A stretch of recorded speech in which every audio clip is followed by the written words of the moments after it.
And then sometimes you really got to think outside the box and be innovative, and be a strong critical thinker, be open-minded, not so much that your brains fall out, but consider all the possibilities. And I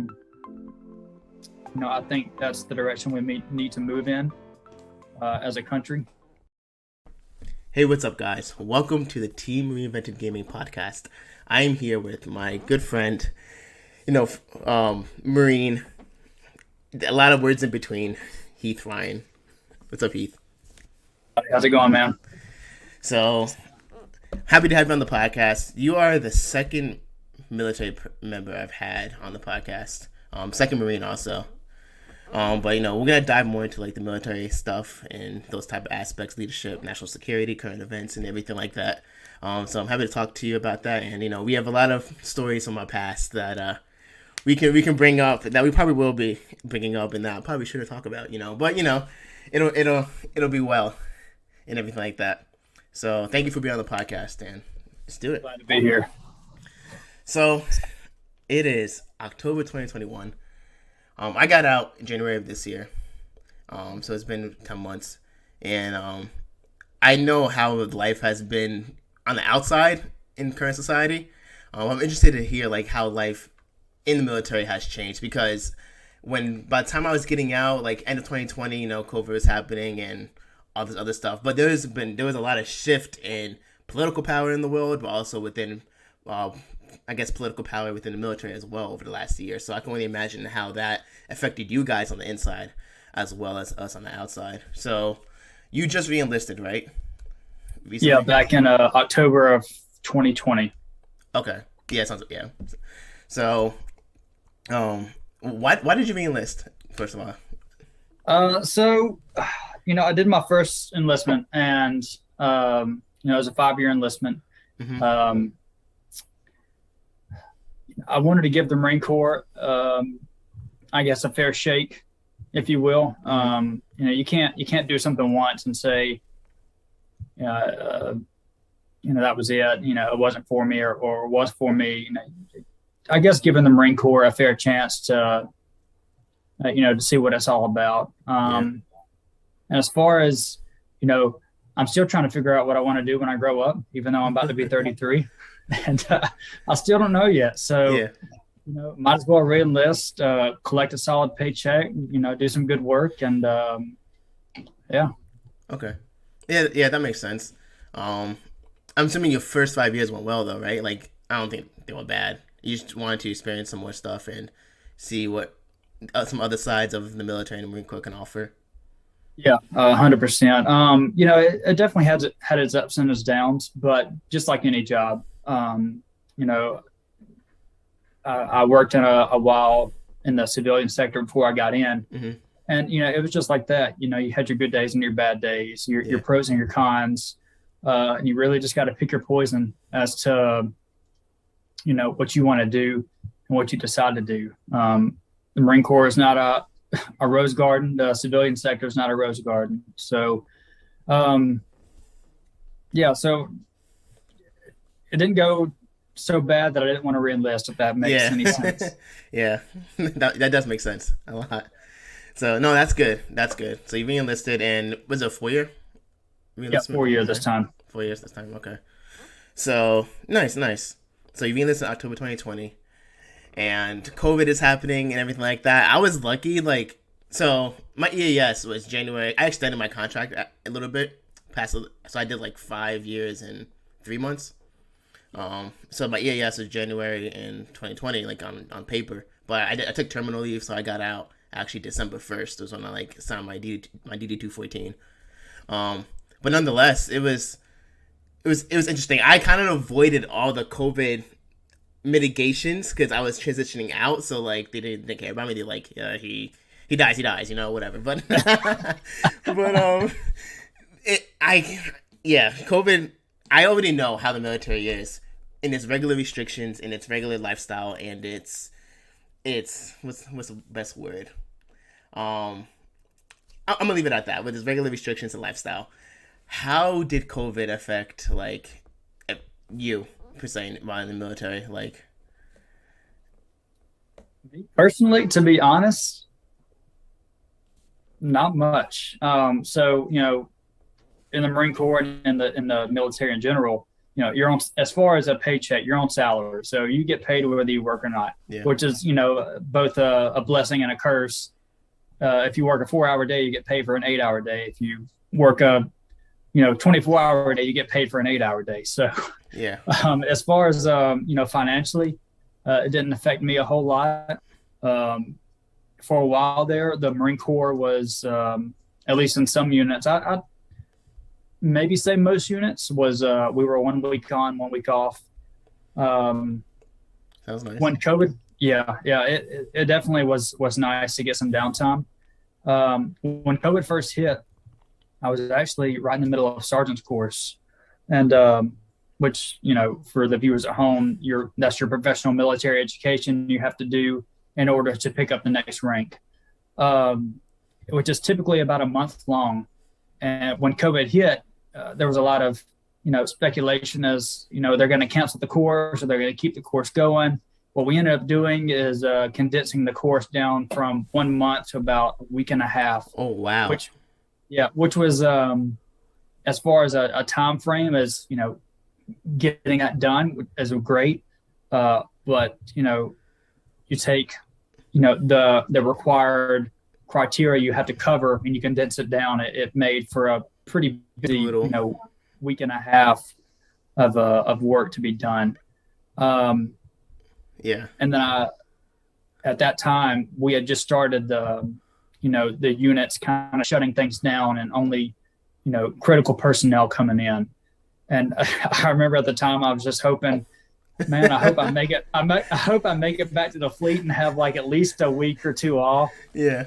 And a year and a half later, or almost a year and a half later, we were still doing it 1 week on, 1 week off. So about that, I was in Bahrain because we had some people from Lejeune coming to TAD, going TAD to Bahrain, and I was talking to them, and I was stationed in Bahrain, and they were like, yeah, over Lejeune, I like what, second intel, second Mardiv, whatever. Yeah, doing 1 week on, 1 week off. I'm like, bro, I'm over here working 5 days a week in a foreign country. I mean, you got to get what? It was just funny. I was like, those lucky mother lovers. Oh man. I will say on that note, at the time, like right after I got back to the fleet, there was a lot of downtime. To some extent, I guess. Yeah. We were still having some training at home, a lot of classes to really reinforce your MOS, your military occupational specialty, which is your job for viewers at home. But at the same time, because everyone is off work, but there are still things that need to be done. I would get tapped a lot to come in and like, well, COVID and everyone off, but we need these things done. So yeah. A lot of times it would still be me coming in for, multiple weeks and working, 07 or 08 to, 16, 17, 1800, all the way up until, 19, 2000. They're kicking me out of the skiff. Like whoever's in charge of closing the skiff, like, hey man, you got to go because I'm ready to go home. Yeah. Definitely some moments like that too. Yeah. So they offered the COVID shot to the military. Oh, I won't say offered. Bad choice of words. Let's be real. They gave you the COVID shot and everything like that. How and I don't care what people's thoughts are on it. I mean, you can talk about your thoughts. I don't care.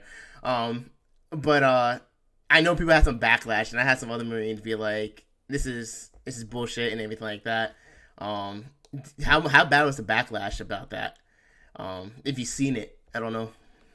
Yeah. So, well, let me preface this. I probably should have started with this. Nothing you say makes sense for legal yeah. for legal issues. Everything I say is my own opinion. It does not necessarily reflect the views of the Marine Corps or the Department of Defense, the intelligence community. So, as I'm speaking as myself, as an individual, not as a Marine. And I'll say this, I'm out. You can continue. Where's that DD 214? Right? Let me just pick it's gonna be in the top right hand corner of the screen. Just on there.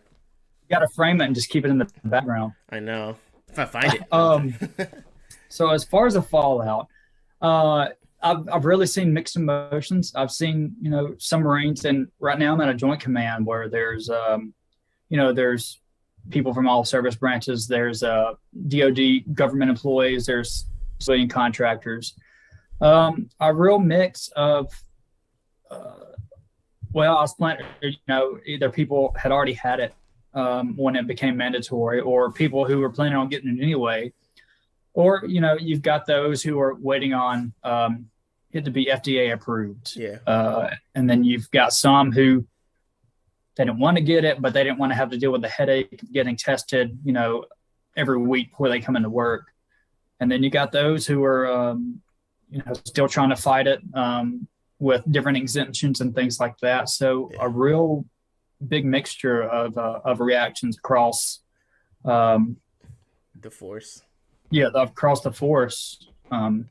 Yeah. So that's interesting. My thing. Honestly, they inject us with so much stuff. Like we got 6 anthrax shots. Like, okay, I have to get COVID. I have to get a COVID shot at this point. The peanut butter shot, the multiple flu shots, the 6 anthrax. What else? You know what I'm saying? Like, if my anthrax shots can't defeat COVID, they're doing something wrong. So, yeah, I didn't get it because I don't feel like I need to. I never had it and everything like that. I never expressed any symptoms. If I did have it, then I didn't know. And honestly, my biggest point is just because I've had all these other vaccines before that I honestly think like my body can fight it off if it really needs to, and I keep myself relatively healthy. So that's why I didn't get it. If I was in the Marine Corps still and I had to get it, I would. I mean, just the headache of dealing with the nonsense of not getting it doesn't outweigh the walk down to medical to get the shot. So the juice ain't worth the squeeze, exactly. if you will. Exactly. Yeah. So yeah, that's interesting. So I heard some people were getting like ADSEBs. Like it was crazy. Yeah. I personally have not seen anyone get ADSEPT, but I can definitely see that as a potential repercussion of not getting it. Further down the line. Nice. Possibly, possibly now. I just haven't seen anyone yet. So. Okay.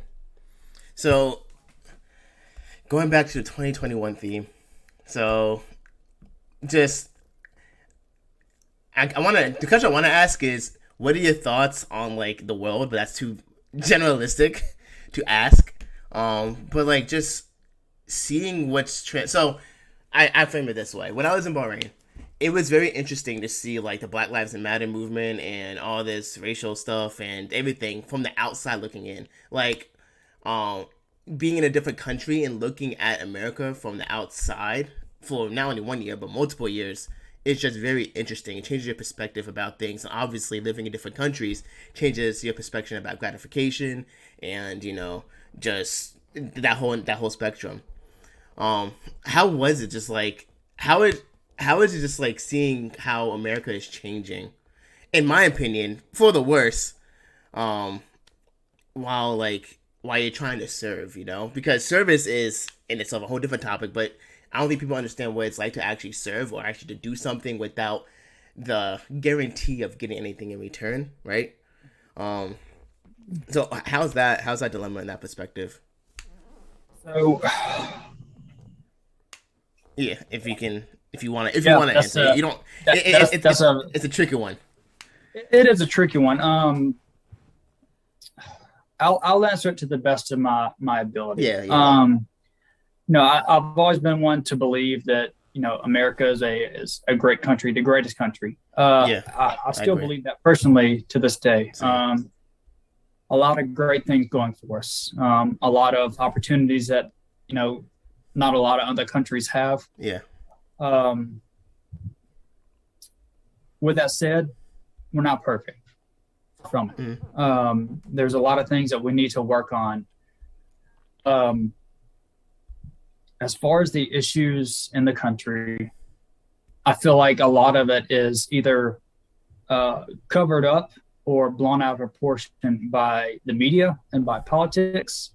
Um, Yeah, I can see that. I don't mean to cut you off, but you brought a blown out of proportion, and I think that is a very big part of it, especially when it comes to like national security and stuff. When it comes to like a DoD and everything like that, if you've never worked that job, you don't understand what it's like to make decisions that have no good outcomes. If that makes sense, right? it's a whole lot of option A, B, and C all lead to awful things. You just have to choose the lesser of the Yeah, evils. Unfortunately, and that isn't to excuse not being able to make appropriate decisions, right? You still have to be able to have risk management and understand like that side of things. But yeah, national security is an interesting thing because once somebody of political power or somebody of I say political or military authority makes a decision that people don't agree with, they're on the chopping block, and it's like, wait a second, there's a lot more that goes on behind the scenes than what the news is telling you. Let's analyze all the facts first, if you even get them all, and then you can make a decision there. And I had this conversation all the time with one of my roommates. I mean, he's a police officer for context, and I talked to him like, hey, like we just talk about things. I'm like, yeah, people don't understand when I don't want to call it a life or death situation, but when I guess a national security situation is happening or a national security matter is presented, people just don't understand how serious and how deliberate you have to be with what you do. There's so many people that are involved besides that authority figure that you see on the news. There's a lot of people behind the scenes. So, yeah, blowing out of proportion is definitely a big thing in regards to a lot of the current events that have happened in the past recently. If that makes sense. yeah, 100%. So, you said blind proportion, and you said what was the other thing you said? I feel like the media and politicians. Some things they blow out of proportion, and then some things they cover up.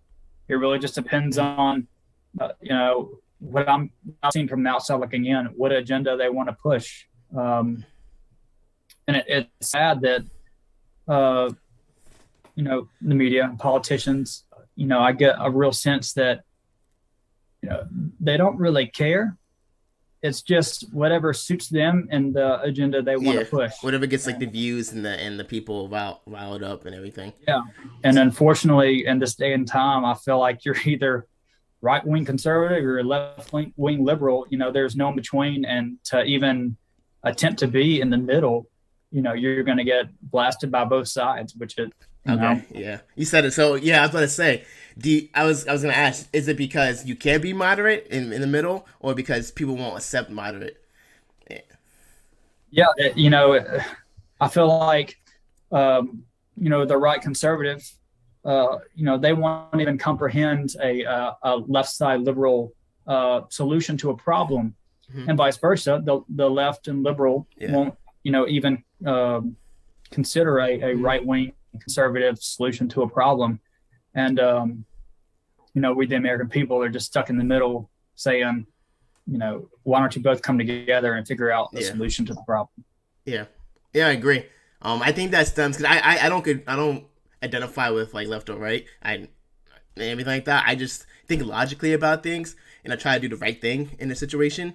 And so I guess I'm moderate because I understand some of the social agendas that the left was pushing to a degree, without becoming extremist. And I also understand the conservative side or right wing side about the economical factors and stuff like that and everything. Like that's why, like when it comes to social issues, I think the left has a certain take that we should listen to at least because they see things we don't. But when it comes to like economical issues, I think the right has a good taste and a good perspective about stuff like that. In my opinion, like I try to like fuse them both and make decisions based off the information I have.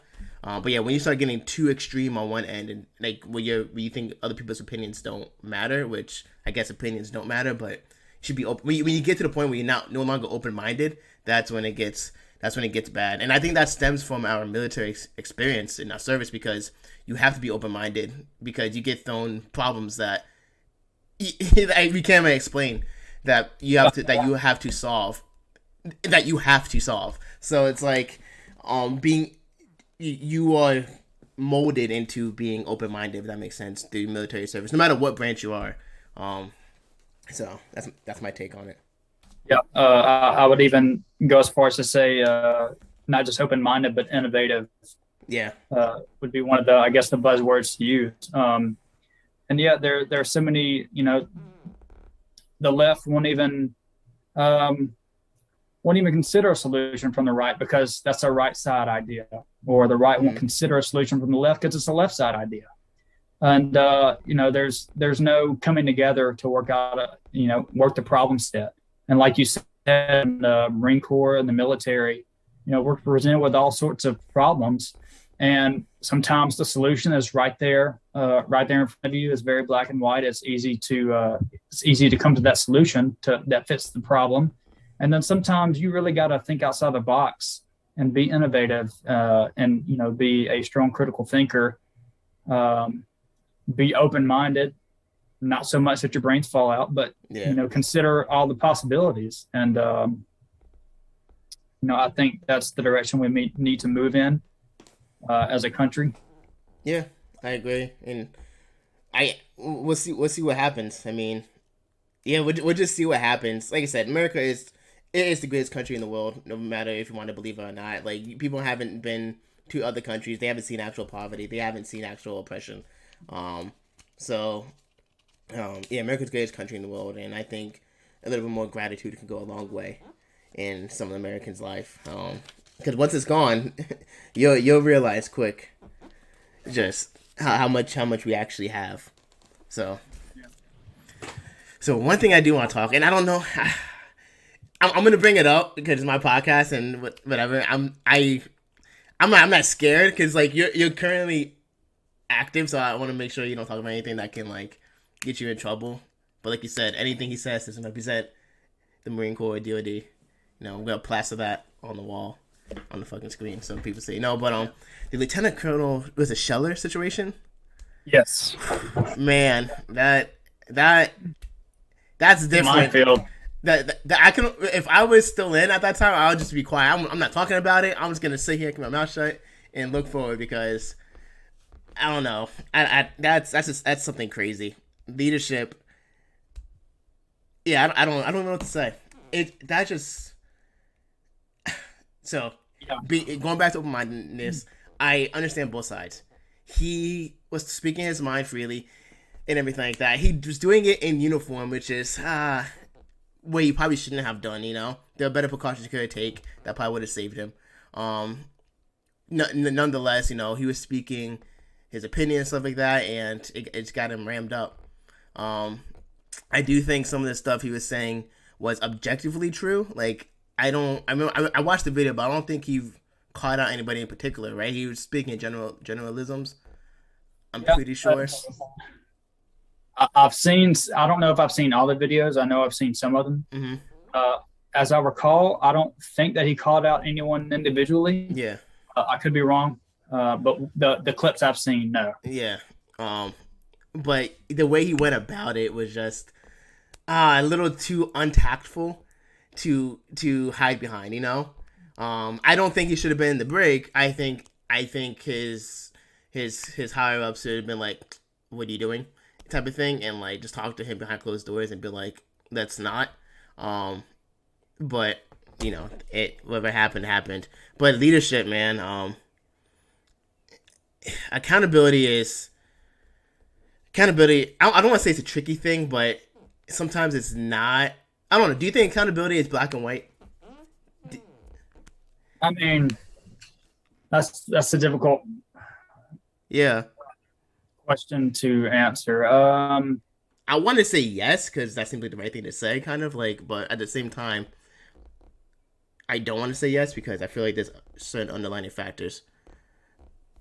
So, I believe accountability probably is black and white. However, it does not make accountability any easier that it is black and white. Yeah, I guess. I feel like there's always blame to put on somebody, finding out who the correct person is in the situation isn't always the easiest thing to do. Yeah. Yeah, because he was talking after events that transpired in Afghanistan, which I was bringing up to some people in my family, and I was like, they were like, yeah, what are your thoughts on this? And I tried to tell them, I was like, because they had their beliefs, and I was like, listen, we don't know all the facts that go on between making that decision. That is a big decision to make. Do I think that some things could have been handled better? Yes. But then again, I'm not a freaking military general, and I don't know all the factors that went into that. So I can't speak to that. I can say how I would do it, but I'm Dorian Jones, 25 from New Jersey. Like, so it doesn't matter what I think we should have done. I think a mistake was made to some degree, obviously, that cost the Marines their lives and everything like that. And people are trying to find out who to blame. And I guess the person to blame in that situation is probably, I guess, the president, possibly. If they're gonna point fingers, and then that whole thing transpired into a lot of media outrage and memes and everything like that. So going back to the hard decisions, all hard decisions, no matter the outcome. So yeah, but Lieutenant Colonel Scheller, hopefully he's good. I think he's out the brig now, so that's good. Yeah, out of the brig now. Don't know what's going to happen next for sure. My thing is, I just hope he's fighting for a good cause. Like, his intentions are good. I just hope it doesn't turn into like. I just hope he still does it in a smart way that's still, I don't want to say tactful enough, but I guess tactful enough to achieve the proper outcome. Because if he just starts blasting people and saying you're wrong, no one's gonna listen to him, and then he's gonna look dumb at the end of the day. You know what I'm saying? So, I mean, good for him for, I guess, demanding accountability and pointing out flaws in certain systems, but you have to do it in a way that you present a solution to a problem, you know? Yeah, 100%. Spot on. You have to do it in a way where you present solutions to a problem. You can't just identify problems with no, at least recommendations for solutions. Yeah. So, yeah, hopefully, wish the best for him. I just hope that doesn't turn into people now questioning the system. Like, here's the thing, right? Military or not, even if you're out or you're in, there's systems in the world that, especially when it comes to national security and politics, that are there, that have been created since the dawn of the creation of the systems, and that obviously work, right? And they may be flawed at some degrees, but I'm going to say from the military standpoint, you don't know what you're signing up for, really, but you kind of know what you're signing up for, Yeah. To some degree. Like, yeah, someone could just lie really well, and you're like, oh, wow, I'm going to the park. And then you realize, your little footsteps, and then there's a guy screaming in your face telling you if you can write 1001 on the bag. So, but you know what you're signing up for. So I just hope this doesn't turn into like people like PFCs as corporals, even corporals, and just sergeants and below. Hope it doesn't turn into them just being insubordinate and being obnoxious for the sake of fuck the system. You know what I'm saying? Yeah. Because you can't have disorder. Because you can't. Anarchy for the sake of anarchy. No go. So yeah, good. So good luck with those guys, Heath. So you can deal with that. I mean, Appreciate it. No, but oh man, we're ending here shortly. So do you want to tell a story? So for those who don't know, me and Heath went to boot camp together. Met in boot camp. We met in boot camp, but like we didn't like have a formal meeting. It was like, hey bud, it was like, yeah, anarchy to say the least. That's Recruit Jones, and I'm Recruit Ryan, and yeah, so we're in hell. Do you want to tell the grapefruit story?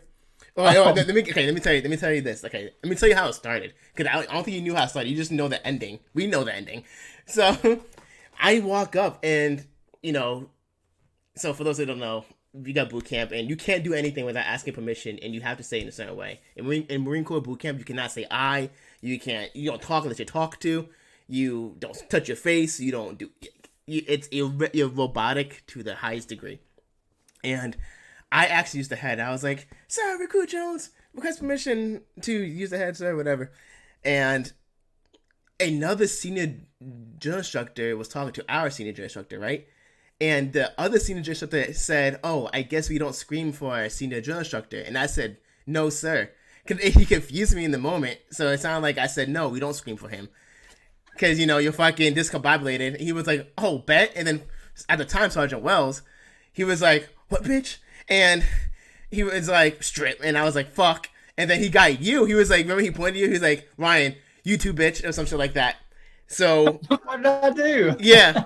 So we get smoked, and it wasn't a regular smoking like on the quarter deck fucking like this. No, we were doing push-ups, abs, all that stuff, smoking, and then we left. And here's the thing: if you're on Paris Island, I don't care. East Coast is Paris Island is a different breed. You're in the middle of nowhere, with nothing but pain and discipline to keep you happy. We left that squad bay and started going to like abandoned squad bays. And the worst thing in the world is to be somewhere alone with your drill instructor, because who knows what can transpire. And we ran into the sand pits, went to different squad bays and all that stuff. And then, Ryan, if you want to finish the story or add on to... And for the viewers at home, when we say smoked, we're referring to incentive training. Incentive being to do better in the drill instructor's eyes, which you will never scream loud enough. You will never move fast enough. You will never be intense enough to please your drill instructor. So you're always going to get messed with to the highest degree. Push-ups, crunches, pull-ups, run in place, high knees until your body just can't take anymore. And you're going to do it for longer. Yeah. So, as Jones said, then Sergeant Wells, drill instructor Sergeant Wells, had taken us off on a tour, if you will, on Paris Island, and we stopped by multiple sand pits to get IT'd, multiple squad bays along the way to get IT'd. Some of them with other units, with other platoons in them. And then, as Jones said, the worst feeling is disappearing with your drill instructor alone, because your senior drill instructor is not there to save you. So yeah, Jones and I are getting IT'd, and we're on the ground doing push-ups as fast as possible. And Sergeant Wells is just standing over us, leaning over, and he just starts talking to Jones about calling him soft. Jones is not soft, but Thank you for the context. Yeah. I'm not soft, by the way. But drill instructor is going to say anything and everything to you. And Sergeant Wells starts saying, "Yeah, you soft peaches ass, watermelon ass, grapefruit ass, all these fruits."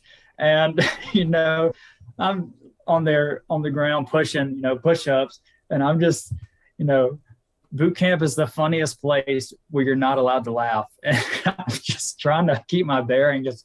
Jones is just being called all these different fruits. Oh man. Yeah, and then Ryan calls me grapefruit. All the time. You'll have a picture somewhere on my phone. So as Jones said, we went to boot camp together. We went to MCT, which is Marine Combat Training, together. Were we in the same platoon for MCT? Yeah, 100%. Second, we were in second platoon. Yeah, that shit. MCT was. So I tell the story. Like our MCT, that shit was. It's not the most rigorous freaking training of the world, but we did that shit in middle of February in North Carolina, and I try to tell people you guys don't understand how fucking cold we were. And we weren't allowed to. We weren't remember our instructor didn't allow us to wear fucking sweat tops and everything like that. We couldn't wear hats. We couldn't wear gloves. It's literally in the fucking teens. And we wake up at 3 a.m. Ready to go to bed at 11, and start our day for 30 days straight. And it was so fucking cold. But I'd never been that cold ever in my life again. That was I got more sleep at boot camp than I did at MCT. Oh yeah, definitely. It was cold. And then I remember one night we were hiking back from one of the ranges. I think we did a night shoot. We're hiking back. Oh my god, yeah. It's pouring down rain. We get back to the little little can thing, yeah. Yeah. And the combat instructor's take your camis off and, put them under your sleeping bag and lay on top of them and it'll dry them out. Like, yeah, you're freaking right. That shit didn't dry them out. Because we woke up 3 hours later, right? And put the shit right back on. Like 3 hours later, that shit was frozen. Yo, it was frozen? Camis were frozen. It was 10 degrees outside. And we had to put on these wet, sandy camis on again, right? And then continue our day. Oh, man. And then, that morning, we went to a machine gun shoot with the 240 Bravos. Oh, yeah. And we had to, oh, my God. Bro, I put that in the back of my mind because I totally forgot. We were fucking, like, waiting. We literally, how long did we fucking wait? I don't know because I think we had to wait for the sun to come up. I remember Carter putting on his Kevlar, and of course Kevlar, it's got the padding on the inside, and it had absorbed the water, so it like froze overnight. And then Carter put on his Kevlar, and he was like, "Let's fucking go!" He was just embracing the suck, man, and just like owning it and just going with it. I will say, once we started shooting the machine guns, I forgot about being cold because that was fun. Yeah, that was fun. But then I immediately got cold again after that. So yeah, that was something. And then after we went to MOS school together, and and you don't know like who's in your MOS until the end of MCT because they not even until then because they just they call your name, they give you like your ticket, whatever, or something like that, and tell you where you're going. And then you kind of like figure it out after you graduate MCT because you've never traveled to duty station before, really. So like you kind of gotta figure the stuff out as you go. And we found out we were the same MOS. I think we got there together. I met Vandy Walker on the flight to DC. Because it's only like it was a nighttime flight to DC. It was 5 of us on that plane. It was me, Vandy, a actual cryptologist that worked at DC, by the way. And like 2 other like business people. So that was interesting. But yeah, we go to we go to MOS school in Springfield, Virginia. And those 8 months, those are crazy. That for me and just personally, that was interesting. 8 months. That was a great MOS school was the simple life. It was right there, that sweet middle ground of a little bit of responsibility, not too much. You go to school, you get off school, you do whatever. Yeah, do whatever. Yeah. What's up? Can't forget about that. When we landed from our flights, changing into alphas and not being able to find, where our schoolhouse was. Oh, and not finding Belfort. Yeah. Oh my God! Yeah. No, I didn't forget, but like this, so much. It's crazy, bro. So much has happened in the last fucking like 5-6 years that like you literally can't keep track of it all. Oh my God! Yeah. So, all right. So let me tell this story because this is fucking crazy too. So we land in DC, mind you. We landed at nighttime, like 9-10 p.m. at night, and I think we met up with it was me and Brandon Walker on the same flight, and then we met up with you and Ramirez. So you and I were on the same flight as well because I have a picture of you staring out the window. Oh, you do? I captioned it, a grapefruit and deep thought. Oh, yeah. You gotta send me that. I'll put it in the podcast. I'll have to see if I can find it. So I used to have, I have an Instagram. My old account got hacked, so I got rid of it and got a new one. But that picture was on there. I'll have to see if I still have it. Yeah. I should. Shit, I might go to your old account and just like screenshot it or something like that. Yeah. But you were on the flight. Okay, so I guess you were on the flight. But yeah, it was us 3. I think it was Ramirez was the last person. It was 4 of us. Yeah. So we landed in DC in this airport in like Ronald Reagan International, whatever, and it's 9 o'clock, so we're like, okay, we gotta check into our unit. Whatever, we don't know. We're new to this, I guess. So we changed it to alphas. And alphas are kind of tight a little bit because you eat a lot of you eat MREs in MCT, so like you gain a little bit of pounds, and like alphas are fitted from you in boot camp when you're freaking shredded. So yeah, so we're trying to put that on. I remember my top button was literally choking me, bro, and it took me. Do you remember that? It took me like literally 30 minutes to get my top button on. Yeah, not to mention we're in the bathroom, in a public bathroom, in a major airport. And we're just, in the bathroom, taking off our clothes and putting on our outfits, and you're just struggling to get yours buttoned, and you're getting so mad, like understandably so, because like if you can't get it buttoned, you're gonna have to show up to your new unit. Your alpha's not buttoned on the top. Oh man! So we're done. We get dressed, right? And then we're like, okay, we're gonna call. I think I called, or one of us called for Belvoir, called like the OOD or whatever. And multiple times. Didn't answer. Issue in itself, but whatever. And he's like, what did he say? He didn't even answer, did he? I don't remember. No, he didn't answer. We left multiple voicemails just to, cover your own ass. Yeah. So we're like, whatever. So we're like, we're gonna get a hotel and go to sleep and then go in the morning. So it's DC, by the way, and it's like what is it, January thing, like February, whatever. The end of February. February. Yeah. So DC, there's snow on the ground, I think, too, right? Yeah.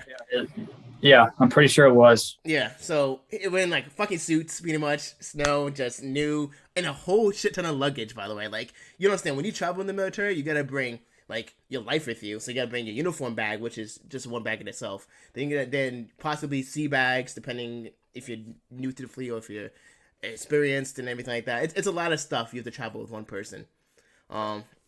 So we have probably like 12 bags between the four of us, and we're catching Ubers to these hotels, and then we get to one hotel, and they're like, no, all the rooms are booked, and we're like, okay, fuck. So then we like try to call other hotels and do our research. Every other hotel in the surrounding area is booked. We're like, shit. So we're literally just sitting here in this lobby at like 11 o'clock at night, figuring out where the fuck we're gonna sleep. And then this guy comes down the elevator. Remember that guy? Comes down the elevator. He's like, "Oh, Devil Dogs, what up?" And then we're like, "What's up?" And it was just a random guy. And then he tells us that he was like a former Marine and stuff like that, and that he like drove trucks for a living or something, and that he was gonna be gone for the night. He was like, "Yeah, if you need a room, just stay on mine." And we're like, "Okay." And Ryan did some stuff after that. You can tell him. Yeah. So first off, this guy's coming down, like John said, oh yeah, Raw Devil Dogs, and told us, he was, formerly enlisted in the Marine Corps, told us his job. And, he asked what we were doing, reporting to MOS school. We told him, we can't find a hotel. All the hotels in the local area are booked. We really have no idea where to go. It's dark. The duty isn't answering the cell phone. So, we're, four boots thinking, this is going to be the end of our career because we can't figure out what to do. So anyway, he's like, you know what? I got a room, more than welcome to stay in it. And, I've got a friend who also has a room here. I'll go and stay in his room. So, we're a little skeptical. We've just gone through, boot camp in MCT where you're taught to be super vigilant, and we're warriors at that point, guys. Yeah, warriors. So we were super suspect of everything. So anyway, he was like, you can stay in my room. Here's my key card. If you decide to stay, great. If you decide not to stay, turn the key card into the front desk. No harm, no foul, whatever. So he walks out the door. So we're like, okay, we're gonna boot camp this. We're gonna Marine Corps this. We're gonna leave 2 guys in the lobby. We're gonna send 2 guys up to the room to do a check. Yeah, spec it out. Make sure there's no fucking dead bodies or weapons. No dead bodies. No drugs or anything like that. So we walk into the room. We look around. We look through every crevice, every closet, every drawer to make sure there's nothing that's gonna get us in trouble. And there's not. So we're like, we go back down to the lobby. We're like, okay, we didn't see anything bad. So, are we staying or not staying? We took a vote. We elected to stay in the room. So we all take off our alphas. We all iron our alphas, make sure they're, no, sorry, we didn't iron our alphas yet. But we set an alarm. We wake up the next morning. So when we wake up, there's a small little note sitting on the desk, and it apparently the guy came into the room in the middle of the night and said, hey, see you guys decided to stay. Glad I could help you out. Make sure you iron your outfits in the morning so you don't report into your first duty station looking like a bag of ass. So, and that was it. Yeah. Marines taking care of Marines. He took care of us. So yeah, we woke up, ironed our alphas, and ended up taking an Uber to, and finding our way on the base. But yeah, man, yeah, we did. It was free room for the night and everything. Yeah, free room for the night. So that was legit. Yeah, and then with them in school, then had a good 8 months. Met some good people. Yeah. So, damn. So it's crazy, man. It's crazy. But yeah, guys, that's pretty much it. Heath, Ryan, I don't know if I don't have any other questions. Is there anything you want to ask me? Because I know we haven't spoken. How's the outside world treating you? You've asked me how the Marine Corps is. How's the outside world? No, it's good. It's definitely a weight off my shoulders being out. Like I enjoyed my time in. I traveled. I did things. And I'm grateful for the last 5 years. Like I have no regrets. And everything like that. So it was good. Outside world, it's good. It's different though because I will say this. It's like every day you have to try to figure out, I guess, a purpose. For lack of a better word. Like in the military, you go to work the next day and you don't know what to expect. So like it kind of gives you purpose in that way of like, okay, I'm serving. I'm just gonna wake up, be where I gotta be, and then do whatever comes my way.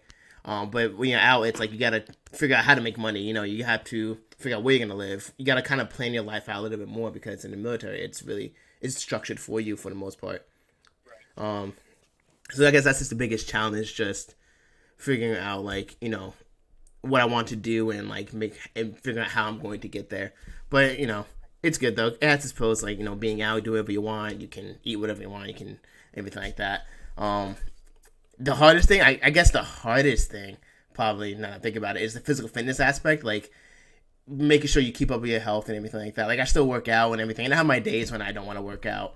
I'm not working out as hard as I used to. I'm not slaying myself like we used to. But I still work out, do my pull-ups, everything, push-ups, everything like that. But that's probably the hardest thing. Because when I first got up, I was like, I don't want to touch a workout. I've ate healthy all these years. I'm going to eat whatever I want now and everything like that. So, you pay for it. But it's good, though. It's good. Everything. And I know you mentioned that this is probably going to be your last enlistment. So, so unfortunately, time tends to catch us all. Definitely having some lower back issues.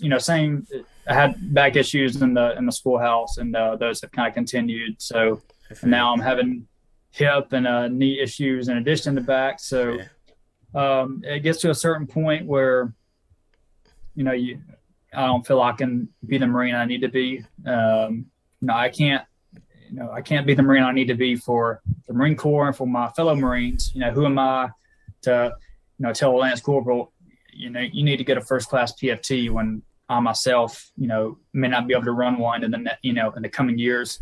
Yeah. Still running them for now, but as time goes on, I think it's definitely going to catch up to me. Yeah. So I mean, that's why I got out. I got to a point where like my body fucking took a toll and everything like that. No matter how hard I trained and slayed myself, like running became an issue, and like just the stress of a lot of stuff and everything. I started to become more of a liability than an asset, because I was a sergeant and everything like that. You know what comes with that and everything. So I started to become more of a liability than an asset. And at that time, I was like, I'm just gonna get out, save myself some, and not hurt, I guess, in quotations, the Marine Corps anymore. So yeah, as we see. So you guys still got like what? You got like 3 more years until. I've actually got 3 years and 9 days. Yeah, exactly. Yeah, it's about that time when we went to that special place 6 years ago. Yeah. Shit, time is flying. But yeah, man. So that's it, guys. Ryan, thank you. We'll talk a little bit after this, and everything. So once again, thank you. What's up? I'll say I enjoyed it. I appreciate it. It's an honor to be on your podcast, and I've sincerely enjoyed catching up. And I hope the viewers got something out of it. Yeah, I think they did. Yeah, you're a smart guy, you're a wise guy, so yeah, they definitely take some stuff away from you and everything. But guys, that's it. Thank you for watching this episode. A little bit longer than the previous ones, but that's good because we have some good stories to tell you. So,